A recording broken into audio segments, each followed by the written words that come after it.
காணிக்க கொடுக்கிறது பணம் சம்பந்தமான காரியம் இல்ல, மனம் சம்பந்தமான காரியம். அது நீ என் சொல்லுக்கு கீழ்ப்படிந்தபடியினால் உன் சந்ததிக்குள் பூமியில் உள்ள சகல ஜாதிகளிலும் ஆசீர்வதிக்கப்படும் என்றும் என்றும். பாத்தீங்களா? யார் பேர்ல சத்தியம் பண்றாரு? தேவன் சத்தியம் பண்றாருங்க. தன்னை காட்டிலும் பெருசா யாரும் இல்ல.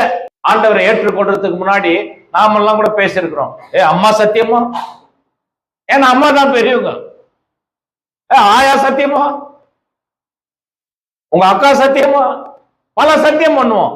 ஆனால் தேவன் என்ன பண்றாரு பாருங்க, தன்னையே வைக்கிறாருங்க முன்னாடி. ஹலோ, என் சத்தியமா சொல்றேன், என் மேல் சத்தியமா சொல்றேன், நீ நல்லா இருப்ப போ. ஏன்? காரணம் என்ன? விதைத்தான்.